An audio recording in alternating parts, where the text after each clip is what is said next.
కేంద్రంతో రైతుల చర్చలు విఫలమయ్యాయి. దీంతో ఇవాళ చలో ఢిల్లీకి రెడీ అయ్యారు అన్నదాతలు. ఉదయం 10 నుంచి మార్చి మొదలవుతుందని ప్రకటించారు. అటు ఆందోళనకారులను అడ్డుకునేందుకు ఢిల్లీ పోలీసులు సిద్ధమయ్యారు.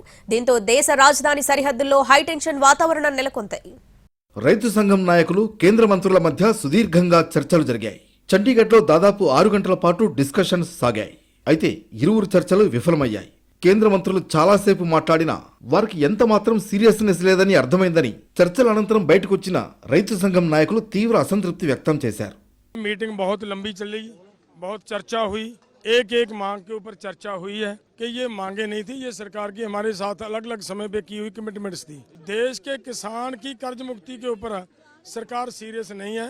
చర్చలు విఫలం కావడంతో యథావిధిగా ఢిల్లీ మార్చ్కు సిద్ధమయ్యారు రైతు సంఘం నాయకులు. ఉదయం 10 గంటల నుంచే మార్చ్ మొదలవుతుందని వెల్లడించారు.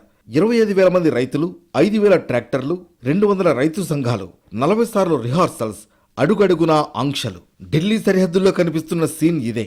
ఇవాల్టి చలో ఢిల్లీకి రైతులు రెడీ అవుతుంటే ఎట్టి పరిస్థితుల్లోనూ అడ్డుకుని తీరుతామంటున్నారు పోలీసులు. వచ్చే నెల 12వ తేదీ వరకు 144 సెక్షన్ విధించడంతో ఢిల్లీ సరిహద్దుల్లో మరోసారి ఉద్రిక్తత కనిపిస్తోంది. 3 ఏళ్లైనా తమకు ఇచ్చిన హామీ నెరవేరలేదని అన్నదాతలు ఆగ్రహం వ్యక్తం చేస్తున్నారు. కనీస మద్దతు ధరకు చట్టం చేయాలి, స్వామినాథన్ కమిషన్ సిఫార్సులను అమలు చేయాలి, రైతులు రైతు కూలీలకు పెన్షన్లు ఇవ్వాలి, వ్యవసాయ రుణమాఫీ చేయాలి, కర్షకులపై పెట్టిన పోలీస్ కేసులను ఉపసంహరించుకోవాలి, లఖింపూర్ ఖేరీ హింసాకాండ బాధితులకు న్యాయం చేయాలి. ఇలాంటి డిమాండ్లతో అన్నదాతలు చలో ఢిల్లీ నిర్వహిస్తున్నారు. దాదాపు 200 రైతు సంఘాల ఆధ్వర్యంలో 25,000 మంది రైతులు మెగా మార్చ్లో పాల్గొంటున్నారు. హర్యానా, పంజాబ్, ఉత్తరప్రదేశ్ నుంచి ఢిల్లీకి రైతులు పాదయాత్ర నిర్వహించనుండడంతో పోలీసులు హస్తిని సరిహద్దుల్ని మూసేశారు.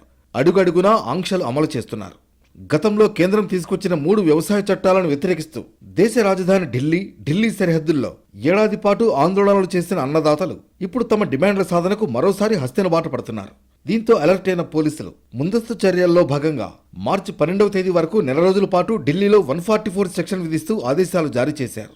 కొన్ని ప్రాంతాల్లో సరిహద్దుల్ని మూసేశారు. మొత్తానికి ఎట్టి పరిస్థితుల్లోనూ చలో ఢిల్లీ నిర్వహిస్తామని రైతులు, అడ్డుకుంటామని అటు పోలీసులు పట్టుదలగా ఉండడంతో దేశ రాజధానిలో మరోసారి ఉద్రిక్త పరిస్థితులు తలెత్తడం ఖాయమన్న ఆందోళన వ్యక్తమవుతోంది.